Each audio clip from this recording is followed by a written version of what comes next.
Hello, everyone. It's Jenna Ryan, your self love talker. I'm a talker here. I'm going to share with you some of the things that I've learned about how to know your worth, how to know your value, how to feel worthy, how to realize your value, and how to overcome negative emotions about yourself. This is something that I have been able to overcome in my lifetime, and it has taken an immense amount of work, but that work has paid off immensely. It's paid off, and I can't tell you how good it feels to go from someone who has pain about their existence, who feels, worthless and no good, and going from that to feeling worthy and really valuable. It's a profound metamorphosis, and it's definitely worth the journey and the hardships that it takes to get to that point. So what I want to talk to you about is how to know your worth, how to know your value, how to get there. It seems so far away when you're down at the bottom and you're at your lowest of low and you feel so worthless. How do you get out of that experience? How do you learn to know your worth? Well, the biggest thing I can tell you, looking back at my entire journey of healing, the biggest aha moment came to me after a lot of soul searching, came to me when I realized that my negative view of myself that I held, the negative emotions, the sadness, and the feelings of worthlessness stemmed not from who I am or who I was, but from what was told to me. When I was able to detach, or when I was able to separate myself, who I am, from the negative emotions that I was having within, I was able to connect the dots and realize that I am not what other people needed me to be. I am not what other people said of me. When I externalized the negative emotions that I held about myself, I externalized those thoughts emotionally, and I separated my true essence from those thoughts, and I connected the dots as to who, where, what, when, how those negative emotions were installed into my being and grafted into my development. That was when I was able to rise above the negative emotion and put the negative emotion in its place, which is far from me, or to relieve and integrate the negative emotion, to feel the negative emotion through the grief process and whatnot. But the aha moment for me was really realizing it's one thing to know it in your head, and it's quite another to enforce it through validating yourself and through really getting to know yourself and becoming aware of who you are, and to really get in your heart that your feelings of low self-worth or being unworthy or being incapable, all of those feelings were installed. They don't just crop up. They're not a product of your actual existence. Those had to be installed because you were taught who you are. You were taught who you are through your environment in your development. You were taught this. It's not your fault that someone taught you that you are what you are not. And anytime we feel a negative emotion, it's because there's some sort of falsehood, there's wrong that we have believed about ourselves. So that wrong causes us to feel badly, to feel wrong, to feel bad, to feel worthless.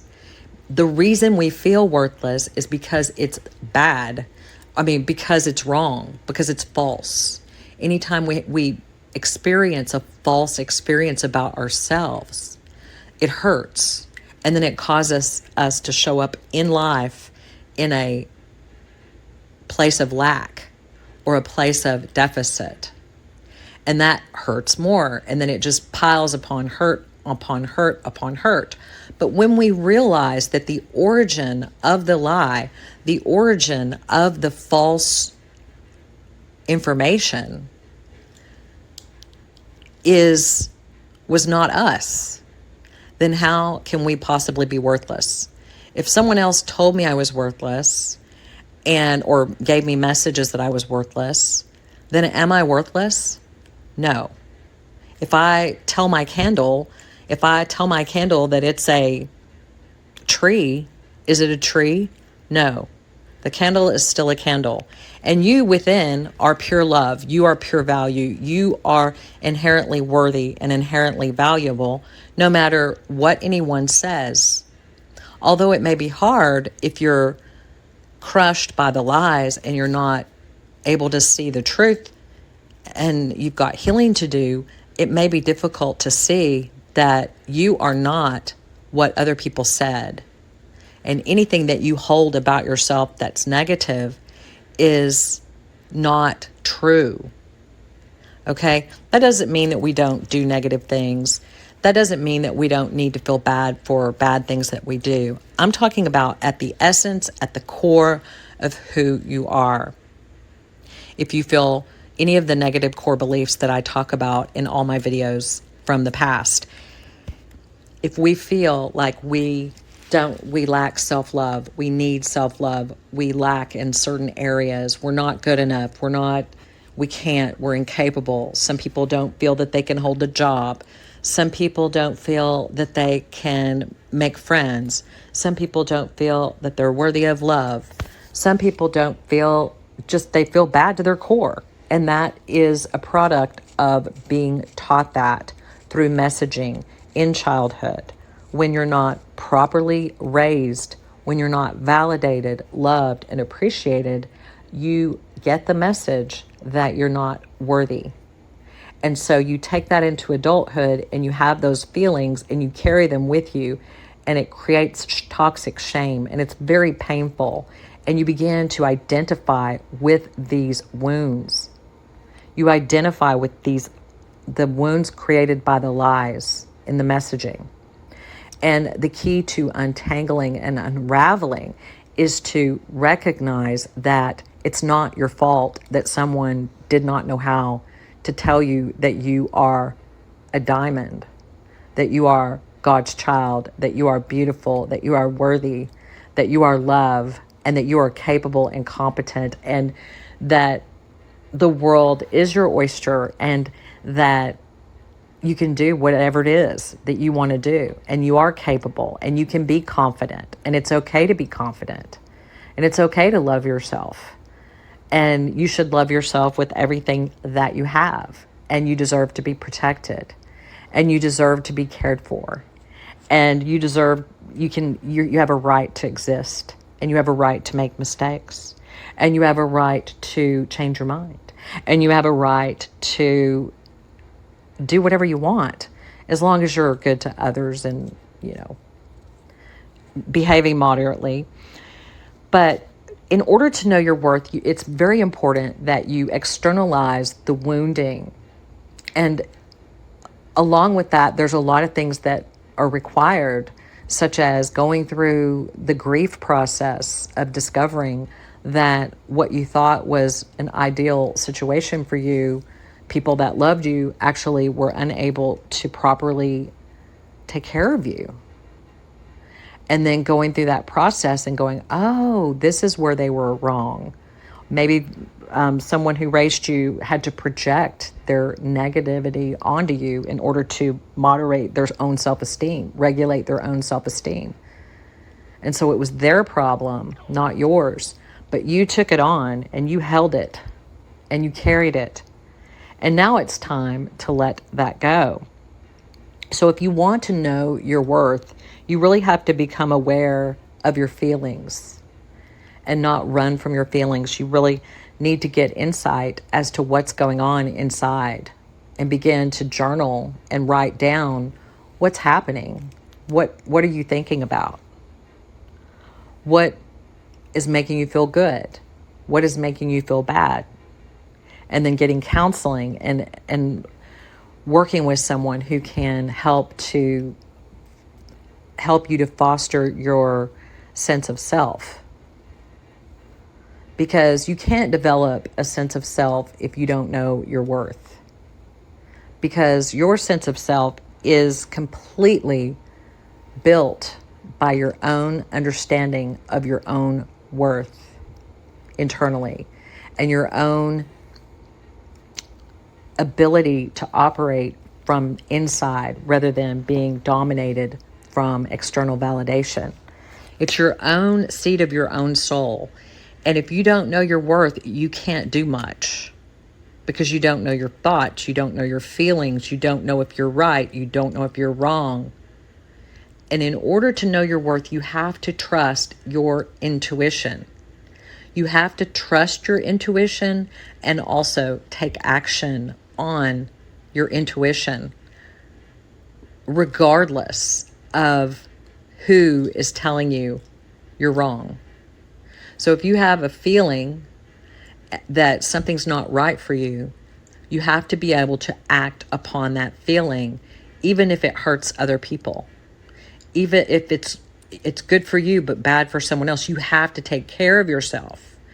And I'm not speaking to people that are, incredibly selfish and, narcissistic. I'm speaking to people who have a tendency to take the blame and not trust themselves and not take up space and not stand up for themselves. You really have to know, you have to know yourself, and then you have to stand up for yourself and set boundaries, even if it's painful, even if there's some downtime, even if it costs you a relationship with somebody that you adore. If you find that you're being disrespected, and if you find that the relationship doesn't honor your worth and doesn't match your worth and doesn't confirm and doesn't confirm, and if it's not doing those things for you, then you have to choose you over that relationship. I think it's important that people, if you're going through this process, that you hear from someone who has healed from this. I believe that just the process that I've gone through and the struggles and the things that I've gone through have given me an insight into my own worth. And I may not always have the exact words to say, but hopefully you can recognize my expression of my own understanding of the concept of my own worth through what I'm saying. It's a spiritual experience to learn what it is that makes you worthy, why you're worthy, how you're worthy, and to know deep in your soul, deep in your heart, in all the levels of your being, how worthy you are. It is so important and valuable. It's everything. It's worth every amount of suffering and trials and healing work to learn that I am not what other people needed me to be. I'm not what they tell me, what they told me.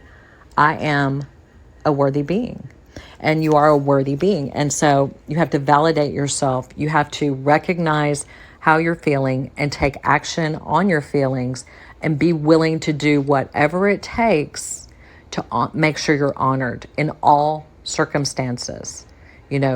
Sitting only at tables where you're respected and requiring respect before you continue, and tuning in to disrespect and watching out for people who cause you to doubt yourself, and looking out for patterns and correcting patterns and setting boundaries against patterns, and connecting with people that honor the value that you are, and really starting to listen, because we are so intricate. Your heart is so intricate. You can feel and hear when others in your life value you. And when you can hear and feel it, then you can take action if it's not there, or you can draw near to it when it is there. Then you know you have arrived. You know that you are full, you have developed a self, you've developed a sense of who you are, and you can operate and go and perform your life's purpose. You can go create, you can go experience life as a whole person who's not pulled to the left, pulled to the right, led astray by people who don't know their worth and try to get it from you, and people who are wounded themselves. You're not prey for wounded people. You are able to operate fully and set boundaries and set limits and have standards and help others as you serve as an example of what it's like to be someone who knows their worth and has limits, and who doesn't fall for the lies of what other people try to tell them that they are. You have to know your worth. And when you do, staying connected to yourself and knowing your worth is the best experience in the world. And so whatever it takes, that's what we got to do. We've got to always validate our own individual worth so that we can show up in relationship and we can show up for the world. And until next time, you guys, please like, share, comment, and also click the notification bell, click like, because I want y'all to make sure you get my audios when I do them. Have a blessed day. Talk to you soon.